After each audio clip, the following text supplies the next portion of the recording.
এখন আমরা পাবদা মাছের ঝোল বানাতে চলেছি কালো জিরা দিয়ে। এখন চলো দেখা যাক আমাদের রেসিপিটা। প্রথমে কালো জিরাটা এখন তেলের মধ্যে ভাজা লাগবে। দেখুন কিভাবে এটা গরম হচ্ছে আর লাল লাল হয়ে উঠছে। আমরা হলুদ দিতে চলেছি। এরপর আমরা পানি দিয়ে দিচ্ছি, মরিচের গুঁড়ো দিচ্ছি, আমরা জিরা গুঁড়ো দিচ্ছি, জল দিয়ে নিচ্ছি, দিতে হবে। তারপর আমরা লবণ দিয়ে নিচ্ছি, আমরা কাঁচা লঙ্কা ঢেলে নিচ্ছি। চিড়ে নেওয়ার পরেই আমরা এখন মাছ ঢেলে নিচ্ছি। এখন আমরা এটা ঢেলে চিড়ে নিচ্ছি যাতে মশলাগুলো ভালো করে মিশে যেতে পারে। এখন আমরা পাবদা মাছ বেঁধে দিয়েছিলাম, এখন আমরা এখানে ঢেলে দিচ্ছি। এই যে দেখেন, এখন মশলাটা এটার মধ্যে দিতে হবে।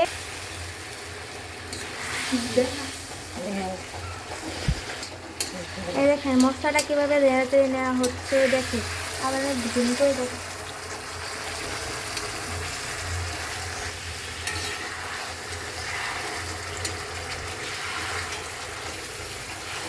দেখতে পাশে মশলাগুলো ভালোভাবে মাছের সাথে মিশে গিয়েছে। আর কিছুক্ষণ হয়ে গেলে আমরা এখন জল ঢেলে দিব। এরপর আমরা জল দিয়ে নিচ্ছি। আমরা কিছুক্ষণ নাড়াচাড়া দিব।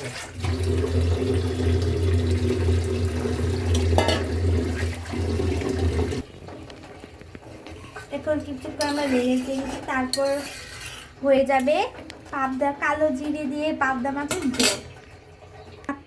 আপনারা এখন 25 মিনিট গ্যাসের চুলা আপনারা 25 মিনিট রেখে দিবেন। আর একটু নাড়াচাড়া নিচ্ছি, আমরা দিচ্ছি। এখন কালারটাও চলে এসেছে। এখন আমরা ধনে পাতা দিচ্ছি, ছড়িয়ে দিচ্ছি। ধনে পাতা ছড়িয়ে দেওয়ার কারণ হচ্ছে এখানে সুন্দর স্মেল আসবে। মানে আমরা হাতে রেলে চেড়ে নিচ্ছি।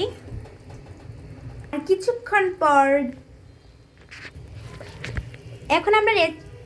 এখন আমরা পরিবেশন করতে চাচ্ছি সুন্দর একটা রেসিপি নিয়ে। এখন আমরা কালো জিরের পাবদা মাছের ঝোল এখন আমরা নামিয়ে ফেলবো।